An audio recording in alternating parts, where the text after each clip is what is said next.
Won't you take me back to Tennessee? The award-winning Tennessee WildCast is on the air with the latest info about hunting, fishing, boating, wildlife watching, and all things outdoors. This episode is brought to you by GSM Outdoors, whose vision is to preserve the sportsman's legacy, fuel innovation, and enable the next generation of outdoor enthusiasts. Think outside. That's where you'll find us.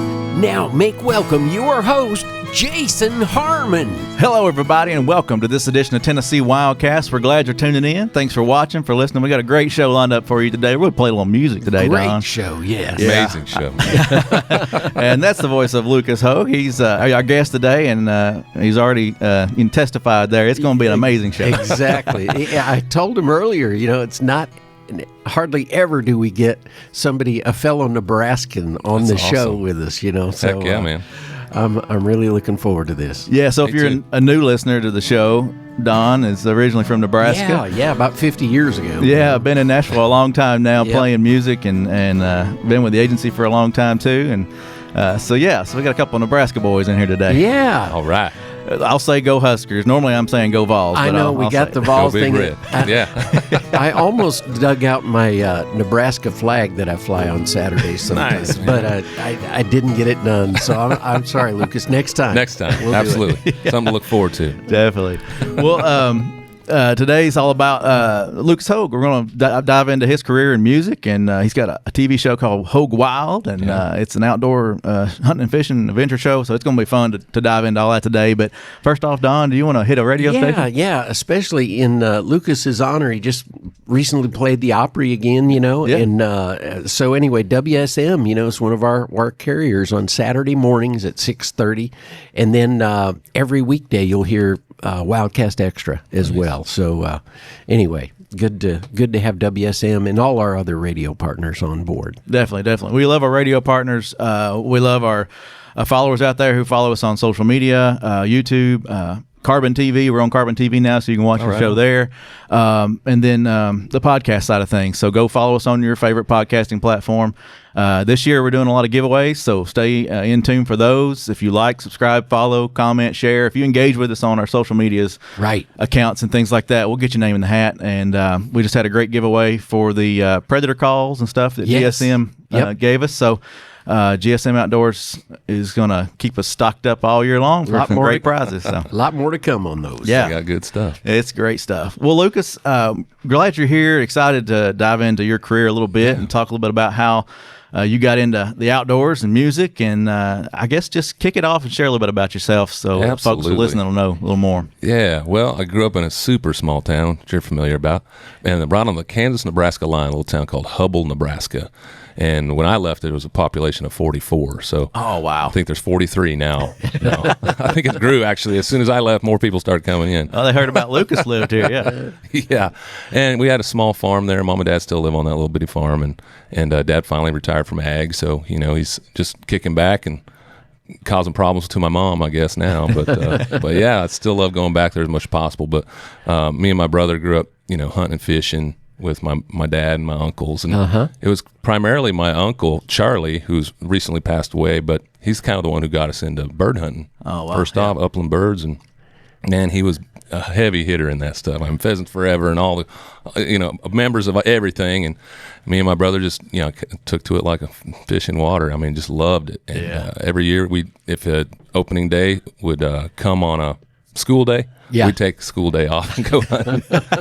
That's great. Yeah, it was so much fun. And it's just one of those things that obviously if you start young, you kind of keep it throughout your entire life. And my career in hunting just kept growing and growing and growing with my music career. Yeah. Because I say my guitar has always been my passport. It takes me everywhere, gets me to meet people that I probably would never get to meet, And I'd be doing shows backstage and whatnot, and, we'd have meet and greets, and people come up and they're like, hey, man, I hear you like to hunt. You should come hunt with me. I'm like, don't invite me if you don't want me to show up, because I will come every time. Exactly. And that's kind of what happened to kind of kick off the Hoge Wild shows. What happened like that is I was doing a song for a lady's dying wish out in Pueblo, Colorado. And she had written like 3 or 4 lines of a poem, and she was dying from ALS, So she couldn't speak or hardly move at all. She could only move her big toe, and she typed out these lines from her bed, from her hospital bed, Wow. on a screen at the foot of her bed. Oh, wow. And they're like, man, my buddy was working there. I call him the genie. He was the dying wish granter, if you want to call it that. Yeah. And he said, hey, man, I've got this lady here. She's got this little poem. Would you like to turn it into a song for her last wish? I'm like, man, I'd love to. So I got together with my buddy Corey Barker, and he, added some lyrics, and I added some lyrics, and I literally sat my phone on my knee and hadn't even thought of a melody yet, but just played this thing, and it all came out. Came out. The whole song. I'm like, I'm not going to change a single thing. Wow. And I sent it off to him with that recording, and it ended up, they turned that recording into the radio station. It was like the most requested song ever in the history of that radio station. Wow. So I flew out there, to meet her, and one of her friends by the name of Mike Dario was sitting there, and he's like, man, thank you so much. If there's anything I could ever do, blah, blah, blah. I hear you like to hunt. If y'all want to go on an elk hunt. I'm like, yeah, see you there. When's the date? Can I bring a camera guy? Yeah, and that's definitely. kind of what kicked it off. Me and my wife just kept hammering it, and it really turned out to be something cool. So was that episode 1? Pretty much. Okay, yeah. It pretty much was. Colorado elk, yeah. Every now and then you hear somebody say, hey, how you doing? I live in the dream. Well, Lucas is literally living the dream. There are a lot of nightmares that go along with it, but it is a dream. It sure is. Yeah. I love it. Yeah, that's I cool. love it. Wouldn't trade it for the world. Very cool. I can relate to that. Guitar being your passport. Yeah. Music just opens so many doors. It's really just does. amazing. So that's great. Yeah. Well, let's dive into a song. We're well past the 5-minute mark, Don. So Okay. good luck with your edit. But All right. let's do a song and use that passport. And he's going to share a new song from his new album, Book Yeah. About Me, coming out. Farmhand is the title of this one. Yeah, that's right. Obviously, growing up on the farm, this album is literally going to be a book about me. I'm kind of calling it Barn to Beach because I grew up in the farm and hunting and fishing and loving the Midwest and everything it has to do with that. But then when I met my wife, she was a California girl. Yeah. So she was like, oh, we're going to the beach. And then I fell in love with the beach, and I'm like, man, it's hard to split my time between both places. So I wrote an entire album kind of dedicated to that progression of my life, growing up in that little farm and then falling in love with the ocean and being able to do all those things. I love it. Yeah. This one's called Farmhand. It comes out February 28th. All right. Yeah.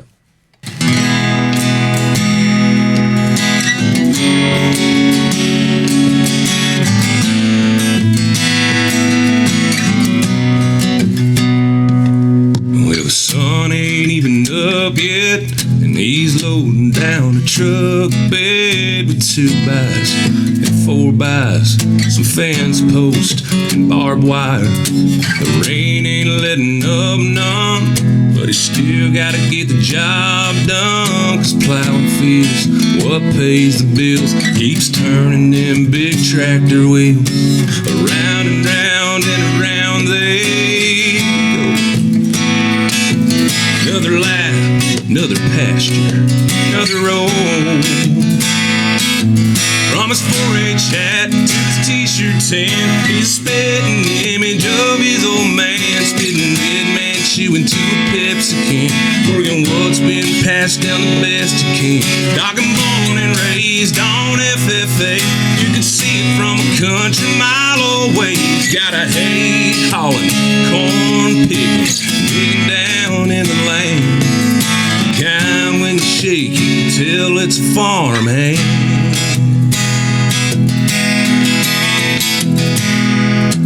Well, he ain't one for complaining. He says a dear God and an amen. He keeps keeping on, keeps busting ass. This country needs more boys like that, and more girls like the one right by his side. I was there to remind him that a country boy can survive. From his 4-H hat to his t-shirt tan, he's a spitting image of his old man. Spitting red man, chewing to a Pepsi can, working what's been passed down the best he can. Dog and born and raised on FFA, you can see it from a country mile away. He's got a hay hauling, corn picking, digging down in the land. Kind when you shake till it's a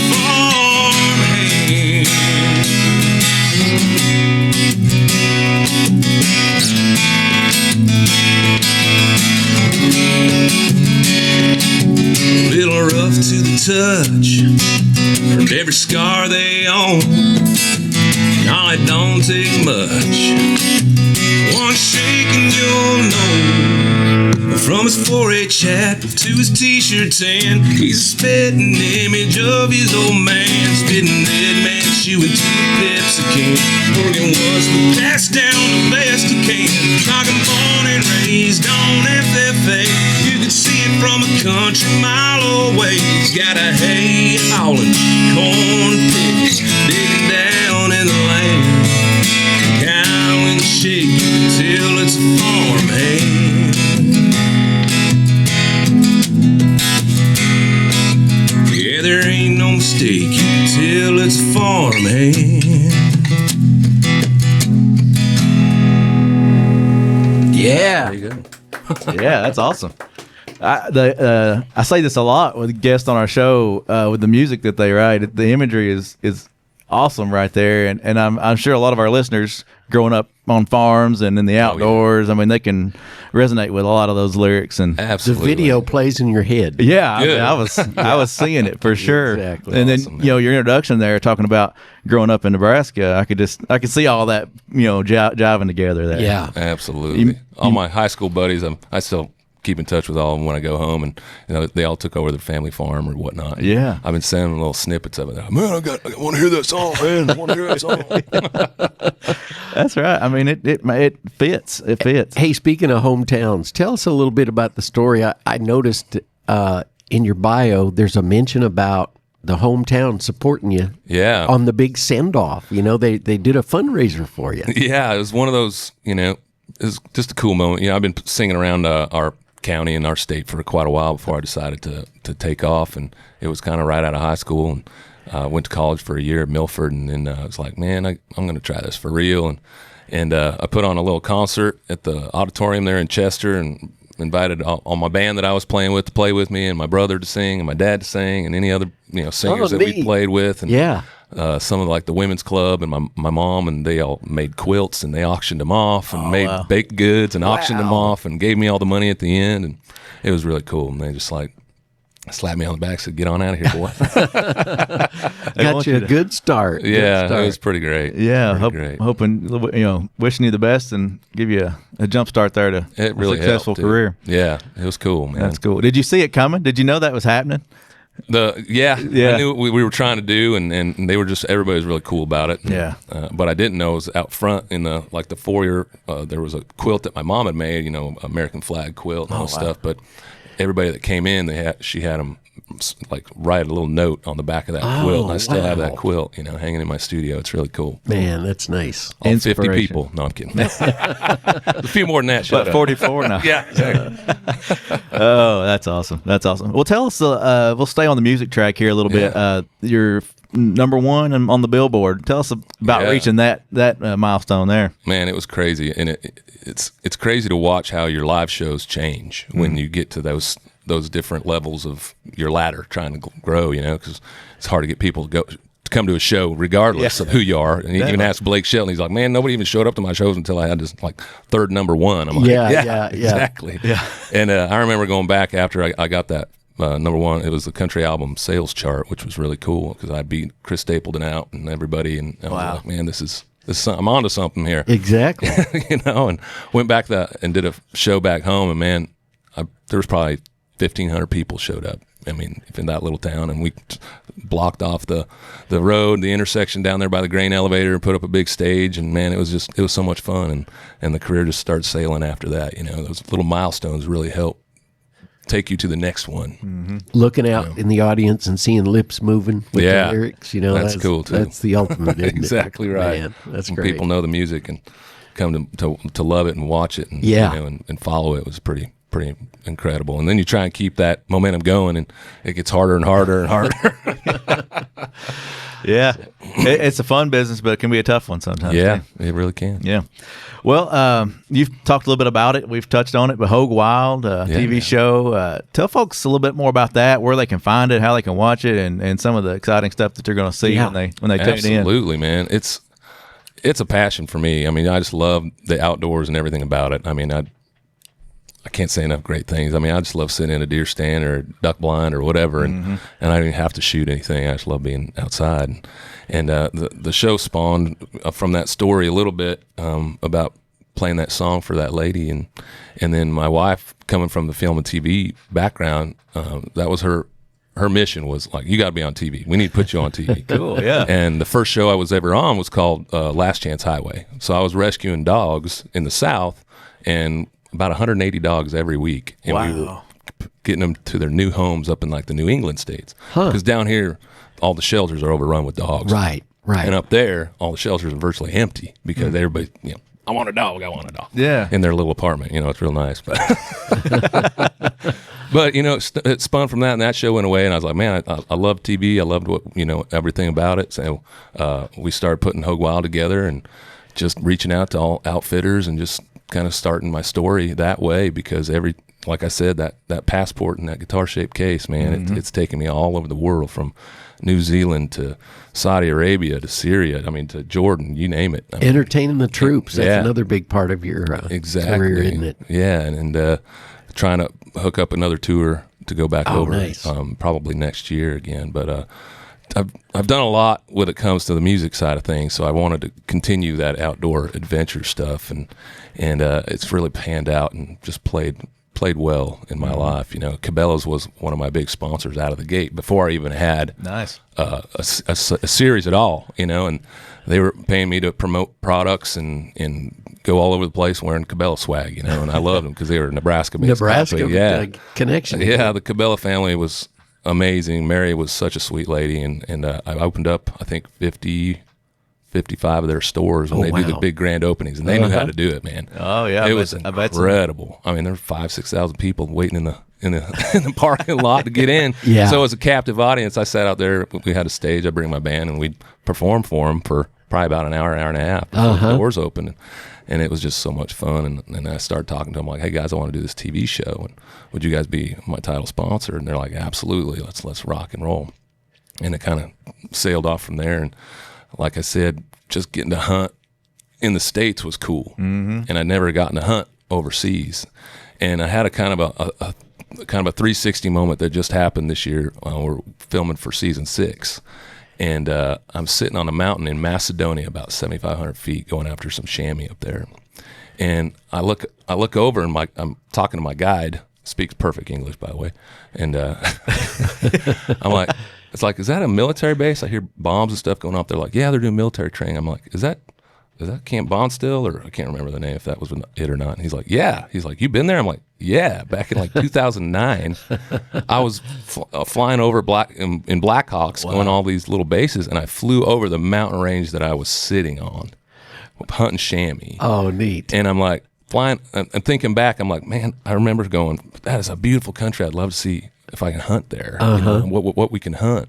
I remember saying that specifically back then when I'm flying in that helicopter with my guitar on my back, and now to be able to come back with a rifle on my back and actually get to hunt in that exact spot. It was like, I had the chill moment. It's like, man, this is cool. That is awesome. Yeah, that's neat. That's awesome. Well, it's cool that your wife is right there with you and backing you. Yeah. And a big supporter. Sometimes it's hard to get the wife on board without outdoors and hunting. And letting you be away so much. And so but true, she's right man. there with you. She is, and obviously the music business is hard enough. They say 6 strings are hard on diamond rings, and that's the truth, man. And if she's right there behind me every step of the way. If not in front of me. I'm following her because she's so good at what she does, and for her to be supportive of the hunting and stuff too is just amazing. Yeah, it's really a trifecta. That's cool. Well, let's. So you said season 6. Yeah. How can people find it, and then we'll touch on some more hunting. Absolutely. Season 6 is going to be probably one of my favorite seasons because we're kind of branching out of Hoge Wild and we're going to have 2 different versions of it. There's going to be Hoge Wild where it's just me, and then I'm going to have Hoge Wild Heroes. So I'm bringing on some of the military guys that I met going overseas for the last 12 years. Oh, nice. And the servicemen and women that maybe have never been on an adventure, or they need a little love or something like that, or just take them out of their element a little bit. So we're going to bring them on the show and take them on a gator hunt or a pheasant hunt or a deer hunt, or maybe take them to Africa. We're awesome. Going after donors right now, because now Hoge Wild Heroes is a full 501c3. So people can donate and get 100% tax write-off and help our military in the process, which is going to be really fun. Very cool. That's a great way for folks to heal too. I mean, just being Absolutely. outdoors. Yep. We've said it a lot with some of the wounded soldier hunts and things we've done. With the agency. Yep. But yeah, it's just a great healing process to be outside. It really is, and you can tell as soon as they're out there. So we took our first responder by basically he was he's now retired highway patrol. I don't know if you remember about 5-6 years ago, there was a highway patrol in Atlanta who got run over by a drunk driver while he was stopped, giving a ticket to somebody else, and they drug him for almost a mile. I mean, just tore him up. I'm surprised he's still alive. And man, he's just a great guy. We took him on a gator hunt this year, so he's one of our first guests on the hero side, and telling his story. And you can just tell, him being out there, he didn't even care if he didn't shoot nothing or catch anything, just being out in the outdoors. Like I said, we don't have to necessarily be out there hunting, just hanging out, with other guys, talking, telling stories, and that's what it's all about. Yeah. Neat. Yeah, no, definitely. There's something to say about just hanging around the campfire or at the cabin or whatever, just chatting and reliving the day. It's a of big the hunt, part of it, for sure. Exactly. Yeah. But everybody can watch the show on Sportsman's Channel every Monday at 6:30 Central Time. And then also on the American Country Network and the Heartland Network as well. Okay, awesome. And then we're about to start releasing a lot more episodes on YouTube channel as well. Very cool. Yeah. Very cool. A lot of episodes. I've watched some on YouTube, and I see you've been doing some hunting in Tennessee and all over the place. So it's very cool. Absolutely. Well, before we run out of time, I want to hear another song. Okay. And then we can dive more into some of your hunting trips and things. But you said you wanted to play a song called When the Cowboy Prays. Yeah. Cue that one up for us. Tell us a little bit about it. And I look forward to hearing it. Yeah, this is one of those titles that I've been talking, throwing around in different writing rooms, and I got with my buddy Justin Lance, who's probably one of my favorite writers in town for good old cowboy country songs, It's hard to find these days. Yeah, yeah. And I'm playing this song after we write. I'm playing it at the NFR last year in Vegas, which is National Finals Rodeo. And Forey J. Smith, who plays Lloyd on Yellowstone, was doing an autograph signing like just across the curtain on the other side of the stage. Yeah. And he heard me playing the song, and he stopped his autograph line and came down and sat right at the end of the stage and just listened to the song. And every time I get to the hook, he'd go, yeah. Forey, he's pretty vocal. I could see it, yeah. Great dude. And he come backstage, and we got to talking, and I said, man, would you want to record it with me? I haven't recorded it yet. He's like, really? Yeah, that'd be cool. He's like, what do I need to do? I'm like, nothing really. I mean, tell me where you live. I'll bring a portable studio out, and we recorded it right there in his living room. Awesome. It turned out so great. So here's When a Cowboy Prays, if I can remember the word. You got it.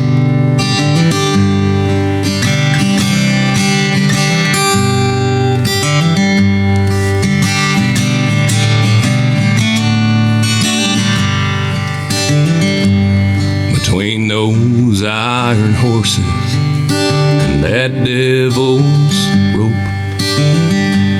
well, they carved up his prairies, and that's all she wrote.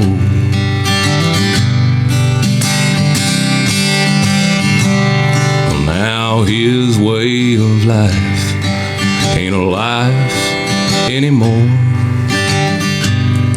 Wouldn't think there'd be much that he'd be thankful for, but he thanks God for horses and star-covered nights and the occasional shade of a cloud rolling by. The love of a woman in spite of his ways. That's why the Almighty's smiling when a cowboy prays.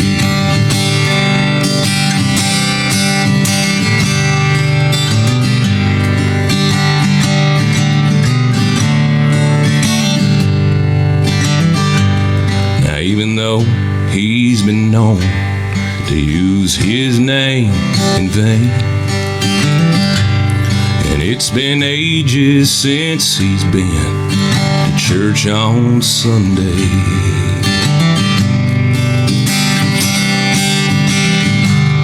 the Lord loves all his children. Well, he don't care who they are, because that old cowboy holds a special place in his heart. thanks God for horses and star-covered nights and the occasional shade of a cloud rolling by. The love of a woman in spite of his ways. That's why the Almighty's smiling when a cowboy prays. But yeah, he takes off his hat and he humbly gives thanks. That's why the Almighty's smiling when a cowboy prays. That's why the Almighty's smiling when a cowboy prays.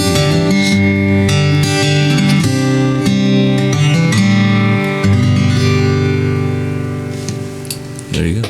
Oh, yeah.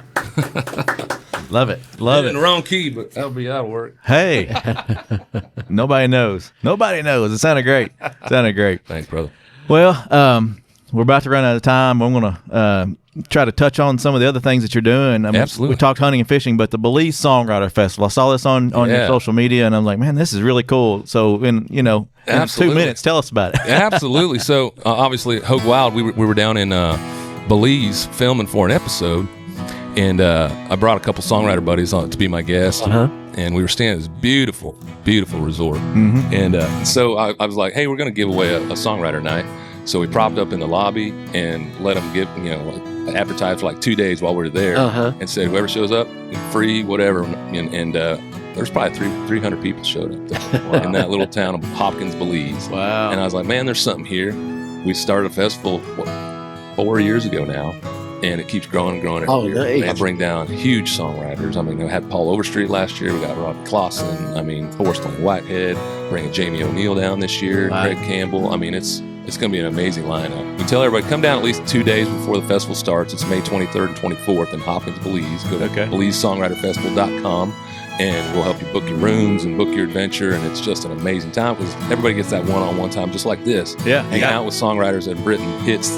You'll be like, oh my God, I can't believe he wrote that. Oh my God, she wrote that. People that are sitting there going, oh my God, this is amazing. Yeah. Lucas, I appreciate you being here today, Yeah, thank you, sharing guys. some of your stories, sharing some of your songs, and I look forward to seeing the next season of Hog Wild. Me Looking too. I forward to can't it. wait, man. We're going to some amazing places. Like I say, we're in Istanbul, Macedonia, sailing the Mediterranean Sea, and then we're going to be in Australia, bringing some troops over with us. Awesome. Hanging out, just All having right. fun in the outdoors, like we do every day. Best place to be. That's right. Well, Don, thank you. Thank you. And this is Tennessee WildCast. Keep coming back, keep watching, keep listening. We'll see you next time. Stay connected with TWRA by visiting our website at tnwildlife.org and follow us on Facebook, X, and Instagram. You can invest in Tennessee's wildlife future by purchasing a license at GoOutdoorsTennessee.com. That's GoOutdoorsTennessee.com.